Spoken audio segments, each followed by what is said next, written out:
This video is for educational and informational purposes only. Please do your own research before applying. Minimum 10th class pass అయిన వారికి ఎలాంటి exam పెట్టకుండా Indian రైల్వేస్లో group D level vacancies కోసం recruitment చేసేందుకు అఫీషియల్గా notification అయితే release చేశారు. ఈ జాబ్స్కి సెలెక్ట్ అయిన వాళ్ళకి స్టార్టింగ్లోనే నెలకి అన్ని అలవెన్సెస్ కలుపుకొని 35,000కి పైగానే జీతం అయితే ఇస్తారు. ఈ ఉద్యోగాలకి ఆంధ్రప్రదేశ్ వాళ్ళైనా తెలంగాణ వాళ్ళైనా మేల్ అండ్ ఫీమేల్ క్యాండిడేట్స్ ప్రతి ఒక్కరు ఎలిజిబుల్ ఉంటారు. ఇవి పర్మనెంట్ జాబ్స్ కాబట్టి నేను ఇదే వీడియోలో నోటిఫికేషన్కి సంబంధించిన ఫుల్ డీటెయిల్స్తో పాటు ఎలా అప్లై చేసుకోవాలో కూడా ఇదే వీడియోలో చెప్తాను. కాబట్టి వీడియోని మాత్రం ఎవ్వరు కూడా స్కిప్ చేయకుండా ఎండ్ వరకు చూడండి. అలాగే చాలామంది వీడియోస్ చూస్తున్నారు, అప్లికేషన్ చేసుకుని వెళ్తున్నారు, కానీ వీడియోస్ని లైక్ చేయడం లేదు. మీరు ఇచ్చే ఒక లైక్ మాకు ఎంతో ఎంకరేజ్ చేసినట్లు ఉంటుంది. ఇలాంటి మంచి మంచి జాబ్స్ గురించి అప్డేట్ చేస్తూ ఉంటాను. అలాగే మన ఛానల్కి వచ్చిన కొత్త వాళ్ళు ఎవరన్నా ఉంటే వీడియోస్ని లైక్ చేయడంతో పాటు ఛానల్ని సబ్స్క్రైబ్ చేసుకొని పక్కలో ఉన్న బెల్ సింబల్ని కూడా యాక్టివేట్ చేసి పెట్టుకుంటే నేను ఎప్పుడు కొత్త వీడియో అప్లోడ్ చేసినా మీకు నోటిఫికేషన్ ద్వారా అప్డేట్ అయితే వస్తుంది. నెక్స్ట్ డీటెయిల్స్లోకి వెళ్ళే కంటే ముందు మినిమం 12th పాస్ అయిన వాళ్ళకి సిబిఎస్ఈ నుంచి అఫీషియల్గా జూనియర్ అసిస్టెంట్ ఇంకా చాలా రకాల వేకెన్సీస్ కోసం కూడా నోటిఫికేషన్ అయితే రిలీజ్ చేసి రిక్రూట్మెంట్ స్టార్ట్ చేశారు. వీటికి సెలెక్ట్ అయితే స్టార్టింగ్లోనే 45,000 వరకు జీతం అయితే పొందొచ్చు.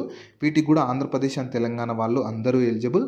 దీనికి సంబంధించి కూడా నేను డీటెయిల్ వీడియో చేశాను. ఆ వీడియో మన ఛానల్లో ఉంటుంది. అదే వీడియో లింక్ని పైన కార్డ్స్లో కూడా ఇస్తాను. ఒకసారి డీటెయిల్గా చూసేసి ఇంట్రెస్ట్ అండ్ ఎలిజిబిలిటీ ఉన్న వాళ్ళు ఈ జాబ్స్కి కూడా అప్లికేషన్ అయితే చేసుకోండి. సో ఈ ఆపర్చునిటీ మీకు ఇండియన్ రైల్వేస్ కింద పనిచేస్తున్న నార్థరన్ రైల్వే రిక్రూట్మెంట్ వాళ్ళైతే 2025-26 ఇయర్కి సంబంధించి నోటిఫికేషన్ రిలీజ్ చేసి రిక్రూట్మెంట్ చేస్తున్నారు. మీరు కావాలనుకుంటే ఇన్ఫర్మేషన్ మొత్తం వీళ్ళ అఫీషియల్ వెబ్సైట్ అయిన www.rrcnr.orgకి వెళ్ళి చూసుకోవచ్చు. ఈ వెబ్సైట్ని మీరు గూగుల్లో సెర్చ్ చేసినా వస్తుంది. ఇదే వెబ్సైట్ని కింద డిస్క్రిప్షన్లో కామెంట్ సెక్షన్లో కూడా పిన్ చేస్తాను, మీరు అక్కడ నుంచి అయినా యాక్సెస్ చేసుకోవచ్చు. అలాగే కింద డిస్క్రిప్షన్లో కామెంట్ సెక్షన్లో మన Instagram, Telegram, WhatsApp channel links కూడా ఇస్తాను. మీరు ఖచ్చితంగా వాటిని కూడా ఫాలో అవ్వండి. ఎందుకంటే నేను డైలీ వాటిలో కూడా ఇలాంటి గవర్నమెంట్ జాబ్స్తో పాటు ప్రైవేట్ ఇంకా వర్క్ ఫ్రమ్ హోమ్ జాబ్స్ గురించి అప్డేట్ చేస్తూ ఉంటాను. మీరు మిస్ అవ్వద్దు అనుకుంటే మాత్రం ఫాలో అయితే అయిపోండి. సో ఫస్ట్ నోటిఫికేషన్ ఓవర్వ్యూ చూద్దాము. రిక్రూట్మెంట్ చేస్తున్న సంస్థ నార్థరన్ రైల్వేస్ వాళ్ళైతే మినిమం 10th పాస్ అయిన వాళ్ళ కోసం రిక్రూట్మెంట్ చేస్తున్నారు. సో మీకు సెలక్షన్ ప్రాసెస్ కానీ ఏజ్ లిమిట్స్, శాలరీ అన్ని డీటెయిల్గా ఇదే వీడియోలో చెప్తాను. స్కిప్ చేయకుండా ఎండ్ వరకు చూడండి. సో ఏజ్ లిమిట్స్ వచ్చేసి ప్రతి ఒక్కరికి 1 జనవరి 2026 కల్లా మినిమం 18 నుంచి మ్యాక్సిమం 25 ఇయర్స్ ఉన్న వాళ్ళు మాత్రమే ఈ జాబ్స్కి ఎలిజిబుల్ ఉంటారు. మీకు ఎలాంటి ఏజ్లో రిలాగేషన్ అయితే ఏమీ లేదు. సో మినిమం 18 నుంచి మ్యాక్సిమం 25 ఇయర్స్ ఉన్న వాళ్ళు అప్లికేషన్ అయితే చేసుకోవచ్చు. నెక్స్ట్ శాలరీ డీటెయిల్స్ ఎలా ఉంటాయంటే Indian government norms 7th CPC level 1 ప్రకారం బేసిక్ పేనే 18,000 ఉంటుంది. 18,000 నుంచి 56,900 వరకు శాలరీస్ ఇస్తారు. కాకపోతే ఇవి మీకు సెంట్రల్ గవర్నమెంట్లో రైల్వేస్లో జాబ్స్ కాబట్టి వీటికి అడిషనల్గా మీకు అలవెన్సెస్, బెనిఫిట్స్ చాలా ఉంటాయి. అన్నీ కలుపుకొని మీరు ఈజీగా మంత్లీ 35,000 వరకు శాలరీ అయితే పొందొచ్చు. నెక్స్ట్ ఎలిజిబిలిటీ క్రైటీరియా చూడండి. మీకు ఎలిజిబిలిటీ క్రైటీరియా స్పెసిఫిక్గా ఉంటుంది, డీటెయిల్గా చెప్తాను చూడండి. మీరు 10th క్లాస్ పాస్ అవ్వడంతో పాటు ఏదన్నా స్పోర్ట్స్లో సర్టిఫికేట్ ఉండాలి. కొన్ని స్పోర్ట్స్ ఇచ్చారు, ఆ స్పోర్ట్స్లో సర్టిఫికేట్ ఉన్న వాళ్ళు మాత్రమే ఈ నోటిఫికేషన్కి ఎలిజిబుల్ ఉంటారు. సో ఓన్లీ 10th కాదు, 10th పాటు కొన్ని సర్టిఫికేట్స్ ఉండాలి. అంటే స్పోర్ట్స్లో ఏదో ఒక స్పోర్ట్స్లో సర్టిఫికేట్ ఉండాలి. ఆ సర్టిఫికేట్స్ కూడా కేటగిరీ అంటే కంట్రీని రిప్రజెంట్ చేసి కేటగిరీ సిలో కానీ, లేదా 3rd ఇన్ ఫెడరేషన్ కప్లో కానీ, లేదా స్టేట్ రిప్రజెంటేషన్ 8th పొజిషన్లో ఉన్న మీరు ఎలిజిబుల్ అయితే ఉంటారు. మీకు స్పోర్ట్స్ కేటగిరీస్ కూడా ఇచ్చారు చూసుకోవచ్చు. మీకు హాకీ కానీ, వెయిట్ లిఫ్టింగ్ కానీ, బ్యాడ్మింటన్ కానీ, అథ్లెటిక్స్ కానీ, స్విమ్మింగ్ కానీ, కబడ్డీ కానీ, వాలీబాల్ కానీ, చెస్ కానీ, ఇంకా మీకు చెస్ తర్వాత చూసుకోవచ్చు ఇక్కడ క్రికెట్ ఉంటుంది, టేబుల్ టెన్నిస్ ఉంటుంది, రెజ్లింగ్ ఉంటుంది, పవర్ లిఫ్టింగ్ ఉంటుంది, ball badminton, basketball, cycling, boxing. So ఇంతసేపు నేను చెప్పిన స్పోర్ట్స్లో ఏదో ఒక స్పోర్ట్స్లో అక్కడ ఇచ్చిన 3 కండిషన్స్లో ఏదో ఒక దాంట్లో మీకు ఆ స్పోర్ట్స్ సర్టిఫికేట్ ఉన్న వాళ్ళు మాత్రమే ఈ నోటిఫికేషన్కి ఎలిజిబుల్ ఉంటారు. ఒకవేళ ఈ వీడియో చూస్తున్న వాళ్ళకి స్పోర్ట్స్లో క్వాలిఫికేషన్ అంటే స్పోర్ట్స్ సర్టిఫికేట్ లేకపోయినా సరే మీ ఫ్రెండ్స్ అండ్ ఫ్యామిలీ మెంబర్స్లో ఎవరికన్నా ఉంటే వాళ్ళకి వీడియో షేర్ చేయండి, చాలా యూజ్ అవుతుంది. నెక్స్ట్ సెలక్షన్ ప్రాసెస్ ఎలా ఉంటుందంటే ఫస్ట్ స్క్రీనింగ్ చేసి స్క్రూటనీ చేస్తారు. అంటే మీకు స్పోర్ట్స్ సర్టిఫికేట్ అవంతా వ్యాలిడే కదా చెక్ చేసి దాని తర్వాత డీవీ కండక్ట్ చేస్తారు. దాని తర్వాత మీకు స్పోర్ట్స్ ట్రయల్ ఉంటుంది. 40 మార్క్స్కి ఏమో స్పోర్ట్స్ ట్రయల్, దాని తర్వాత మిగతా 60 మార్క్స్కి ఏమో స్పోర్ట్స్ అచీవ్మెంట్, ఇంకా ఎడ్యుకేషన్ అసెస్మెంట్, ఇవి 2 కలిపి 100 మార్క్స్కి ఒక మెరిట్ లిస్ట్ ప్రిపేర్ చేసి సెలెక్షన్ చేస్తారు. ఫైనల్గా మీకు మెడికల్ ఎగ్జామినేషన్ కూడా ఉంటుంది.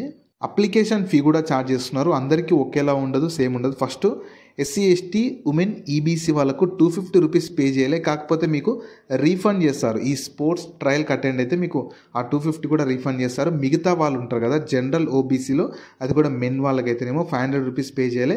400 రూపీస్ రీఫండ్ చేస్తారు. 100 రూపీస్ మాత్రమే కట్ చేసుకుంటారు. సో ఈ ఫీ కూడా చాలా తక్కువ ఉంది. ఉన్న వాళ్ళకు కూడా రీఫండ్ చేస్తున్నారు. ఇక్కడ ఎస్సీ ఎస్టీ ఉమెన్ ఈబీసీ వాళ్ళకైతే మొత్తం రీఫండ్ చేస్తారు. మిగతా వాళ్ళకి 500లో 400 రీఫండ్ చేస్తున్నారు. కాబట్టి మంచిగా ఇంట్రెస్ట్ ఉండి స్పోర్ట్స్ సర్టిఫికేట్ ఉంటే మాత్రం మిస్ చేసుకోకండి. ఈ అప్లికేషన్ ఫీ కూడా అఫీషియల్గా నార్థన్ రైల్వేస్ వాళ్ళు ఛార్జ్ చేస్తున్నారు. కాబట్టి బయట మాత్రం ఎక్కడ పే చేయాల్సిన అవసరం లేదు. వీళ్ళు అఫీషియల్ వెబ్సైట్లోనే అప్లికేషన్ చేసుకునేటప్పుడే పే అయితే చేయాలి. నెక్స్ట్ ఇంపార్టెంట్ డేట్స్ చూడండి. మీకు యాక్చువల్గా నోటిఫికేషన్ రిలీజ్ చేశారు కానీ అప్లికేషన్ ఇంకా స్టార్ట్ అవ్వలేదు. 8th డిసెంబర్ 2025 నుంచి 7th జనవరి 2026 వరకు వీళ్ళు అఫీషియల్ వెబ్సైట్లోనే అప్లికేషన్ అయితే చేసుకోవాలి. బయట ఎక్కడ చేసుకోవాల్సిన అవసరం లేదు. సో మీకు రఫ్గా ఎలా చేసుకోవాలని మాత్రం ఈ వీడియోలో చెప్తాను. మీకు డీటెయిల్ అప్లికేషన్ ప్రాసెస్ కావాలంటే మాత్రం వీడియోని లైక్ చేసి కింద కామెంట్స్లో మీ రెస్పాన్స్ అంటే అప్లికేషన్ ప్రాసెస్ అని చెప్పి కామెంట్ చేయండి. నేను మీ రెస్పాన్స్ని బట్టి అప్లికేషన్ స్టార్ట్ అయినాక చేయడానికి అయితే చూస్తాను. ఎక్స్పెక్టెడ్ ట్రయల్స్ ఉంటాయి కదా స్పోర్ట్స్ ట్రయల్స్ మీకు 2026 ఫిబ్రవరిలో ఉండొచ్చు. మీకు వీళ్ళు అఫీషియల్ వెబ్సైట్ ద్వారా అప్డేట్ చేస్తూ ఉంటారు. అప్లై చేసుకున్న వాళ్ళు చెక్ చేస్తూ ఉండాలి. నెక్స్ట్ అప్లికేషన్ ప్రాసెస్ చెప్తాను చూడండి నేను రఫ్గా. ఫస్ట్ వీళ్ళ అఫీషియల్ వెబ్సైట్ ఇలా ఉంటుంది. ఈ వెబ్సైట్ మీరు గూగుల్లో సెర్చ్ చేసుకోవచ్చు, లేదా కింద డిస్క్రిప్షన్లో కామెంట్ సెక్షన్లో డైరెక్ట్ ఇస్తాను www.rrcnr.org అని చెప్పి. ఇందులో ఏంటంటే ఫస్ట్ పార్ట్ 1లో మీరు అప్లికేషన్ ఫామ్ మొత్తం ఫిల్ చేయాలి. పార్ట్ 2లో మీ కేటగిరీని బట్టి ఫీ వస్తుంది, ఫీ పే చేయాలి. స్పోర్ట్స్ ట్రయల్ అటెండ్ అయితే మీకు ఆ ఫీ కూడా రిఫండ్ చేస్తారు. తర్వాత పార్ట్ 3లో మీకు డాక్యుమెంట్స్ లైక్ స్పోర్ట్స్ సర్టిఫికేట్స్ కానీ క్వాలిఫికేషన్ సంబంధించిన సర్టిఫికేట్స్ అడుగుతారు, అవి అప్లోడ్ చేయాలి. తర్వాత మొత్తం సబ్మిట్ చేశాక అప్లికేషన్ ఫామ్ని ప్రింట్అవుట్ తీసి పెట్టుకొని మీకు ఫర్దర్గా డీవీ అప్పుడు కానీ ఫర్దర్ సెలెక్షన్ అప్పుడు యూజ్ అయితే అవుతుంది.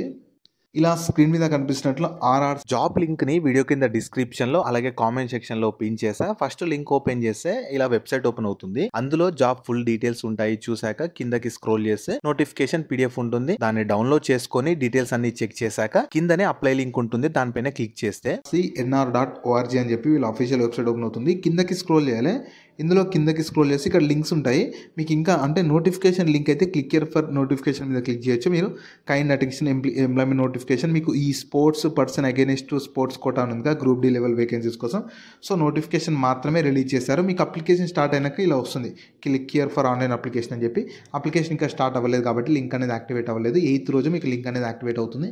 ఇంట్రెస్ట్ అండ్ ఎలిజిబిలిటీ ఉన్న వాళ్ళు ఇక్కడ నుంచి మీరు అప్లికేషన్ అయితే చేసుకోవచ్చు. కింద మీకు డైరెక్ట్ డిస్క్రిప్షన్లో కామెంట్ సెక్షన్లో లింక్ ఉంటుంది, అక్కడ నుంచి యాక్సెస్ చేసుకోవచ్చు. సో ఈ ఆపర్చునిటీ మన ఇండియన్ గవర్నమెంట్ కింద పనిచేస్తున్న నార్థన్ రైల్వేస్ వాళ్ళైతే స్పోర్ట్స్ కోటాలో రైల్వేస్లో గ్రూప్ డి లెవెల్ వేకెన్సీస్ కోసం రిక్రూట్మెంట్ చేసేందుకు అఫీషియల్గా నోటిఫికేషన్ అయితే రిలీజ్ చేశారు. మీకు గనక ఇంట్రెస్ట్ అండ్ ఎలిజిబిలిటీ ఉండి స్పోర్ట్స్లో సర్టిఫికేట్ ఉండి మంచి రైల్వేస్లో పర్మనెంట్ జాబ్ చేయాలనుకుంటే మాత్రం ఈ అవకాశాన్ని యూటిలైజ్ అయితే చేసుకోవచ్చు. సో వీటికి సంబంధించిన లింక్స్ అన్ని వీడియో కింద డిస్క్రిప్షన్లో అలాగే కామెంట్ సెక్షన్లో పిన్ చేసా చూడండి. అలాగే మీ ఫ్రెండ్స్ అండ్ ఫ్యామిలీ మెంబర్స్ అందరికి కూడా షేర్ చేయడం మాత్రం మర్చిపోకండి. మీకు జాబ్స్ గురించి ఎలాంటి డౌట్స్ ఉన్నా సరే కింద కామెంట్స్లో అడగండి. నేను ప్రతి కామెంట్కి రిప్లై అయితే ఇస్తాను.